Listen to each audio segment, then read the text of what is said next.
Assalamualaikum warahmatullahi wabarakatuh. Perkenalkan, nama saya Nurul Haliza, NPM 211434106. Saya dari Fakultas Keguruan dan Ilmu Pendidikan Prodi PGSD kelas 3H. Di sini saya akan menjelaskan mengenai pengelolaan pendidikan. Dalam pasal 1 Undang-Undang Nomor 17 Tahun 2010 tentang pengelolaan dan penyelenggaraan pendidikan, tersebut dalam peraturan pemerintah yang dimaksud dengan pengelolaan pendidikan adalah pengaturan kewenangan dalam penyelenggaraan sistem pendidikan nasional oleh pemerintah, baik itu pemerintah provinsi, pemerintah kabupaten atau kota, penyelenggara pendidikan yang didirikan masyarakat, dan satuan pendidikan agar proses pendidikan dapat berlangsung sesuai dengan tujuan pendidikan nasional. Kemudian, organisasi dan manajemen pendidikan. Organisasi atau lembaga penyelenggara pendidikan merupakan tempat atau wadah untuk bekerja sama secara rasional, sistematis, terorganisasi, terpimpin, dan terkendali dalam memanfaatkan sumber daya, baik itu uang, material, mesin, metode, lingkungan, sarana prasarana, data, dan lain sebagainya yang digunakan secara efisien dan efektif untuk mencapai tujuan organisasi. Kemudian, unsur-unsur organisasi. Yang pertama itu ada manusia atau men sebagai penggerak organisasi untuk mencapai tujuannya. 2. Kerjasama tim atau teamwork, pembagian tugas sesuai fungsi dan tingkatannya. 3. Tujuan bersama, yaitu arah atau sasaran yang dicapai melalui visi dan misi yang jelas.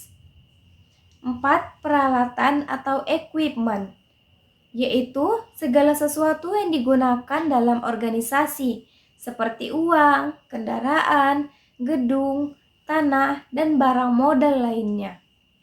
5. Lingkungan, yaitu kondisi, tempat, lokasi, atau wilayah kegiatan. Prinsip dasar organisasi. Menurut Max Weber, sebagaimana dikutip oleh Ibnu Syamsi, bahwa prinsip organisasi adalah 1. Semua kegiatan yang diperlukan untuk mencapai tujuan organisasi harus didasarkan keahlian sehingga pemegang jabatan mampu menjalankan tugasnya dengan baik. 2. Pelaksanaan tugas pekerjaan harus sesuai dengan kebijaksanaan, peraturan, dan prosedur. 3. Setiap pelaksanaan tugas atau pekerjaan harus dapat dipertanggungjawabkan kepada atasan melalui mata rantai tingkat unit dalam organisasi. 4. Semua keputusan harus diambil secara formal dan tidak ada pertimbangan yang bersifat pribadi. 5. Hal-hal menyangkut bidang kepegawaian harus didasarkan pada sistem kecakapan. Kemudian, hubungan antara organisasi dan manajemen. Organisasi adalah alat bagi pencapaian tujuan dan alat pengelompokan kerjasama. Sedangkan manajemen adalah proses pencapaian tujuan melalui kerjasama antar manusia. Komponen manajemen pendidikan. Yang pertama itu ada perencanaan. Perencanaan yaitu persiapan kegiatan secara sistematis untuk mencapai tujuan, yaitu pemilihan atau penetapan tujuan organisasi, kemudian penentuan strategi atau kebijakan, program, prosedur, metode, sistem, anggaran, dan standar yang dibutuhkan. 2. Komponen sistem. Komponen sistem ini meliputi pengembangan kurikulum, pengelolaan layanan siswa, pengelolaan guru, dan pengelolaan fasilitas. 3. Administrasi. Administrasi ini meliputi manajemen keuangan. 1. Prosedur anggaran. 2. Prosedur akuntansi keuangan. 3. Pembelajaran, pergudangan, dan prosedur pendistribusian. 4.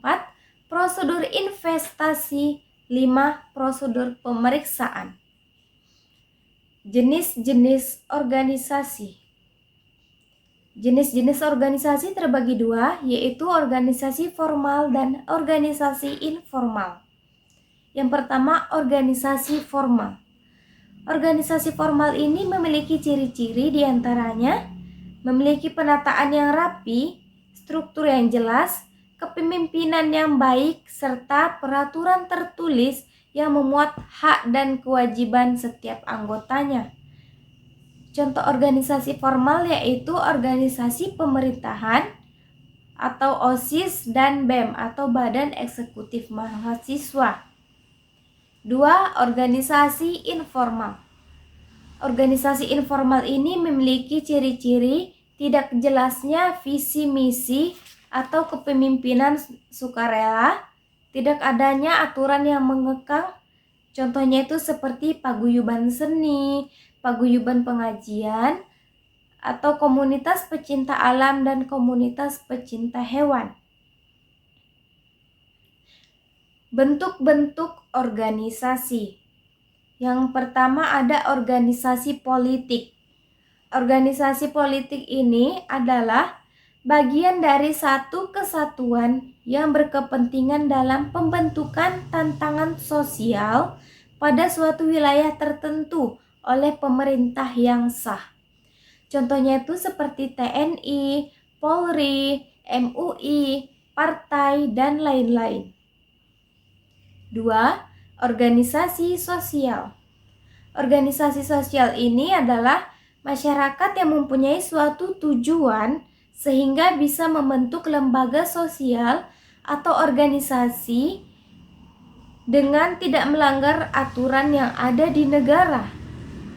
Fungsinya yaitu sebagai sarana partisipasi masyarakat dalam pembangunan bangsa. 3. Organisasi mahasiswa.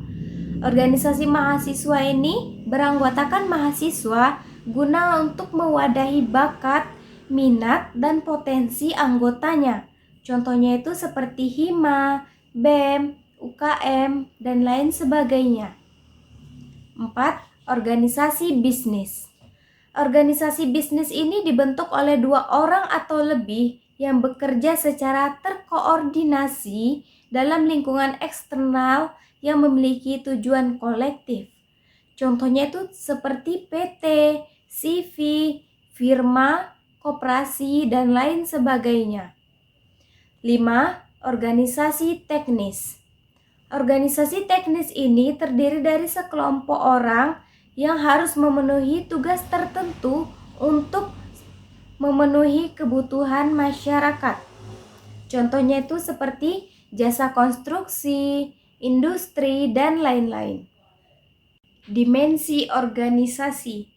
Menurut Mohi pada 2009, dimensi struktur organisasi adalah ukuran-ukuran yang berkaitan dengan besarnya, luas, kerumitan, maupun keformalan suatu struktur organisasi dan aktivitasnya.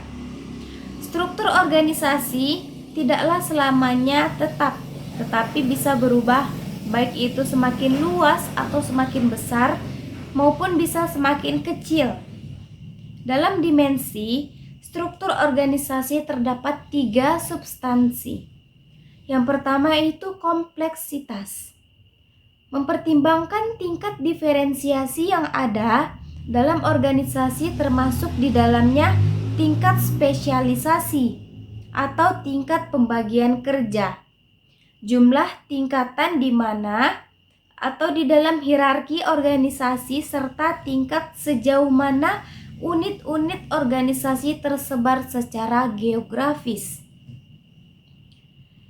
Dalam kajian kompleks organisasi, terdapat 3 bentuk diferensiasi, yaitu 1 horizontal, kemudian vertikal, dan spasial. 1 horizontal. Tingkat diferensiasi antara unit-unit berdasarkan orientasi para anggotanya.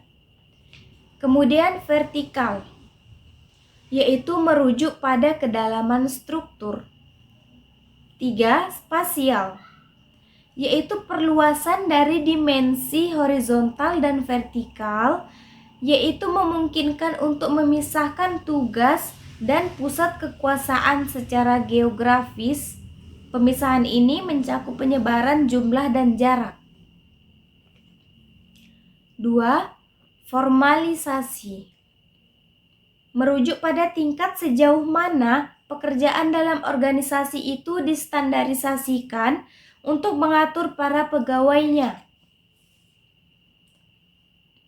Teknik formalisasi yaitu meliputi seleksi, persyaratan peran, peraturan, prosedur, kebijakan, pelatihan, dan ritual. 3. Sentralisasi, tingkat di mana pengambilan keputusan dikonsentrasikan pada satu titik tunggal di dalam organisasi. Sekian yang dapat saya sampaikan mengenai organisasi dan manajemen pendidikan. Terima kasih.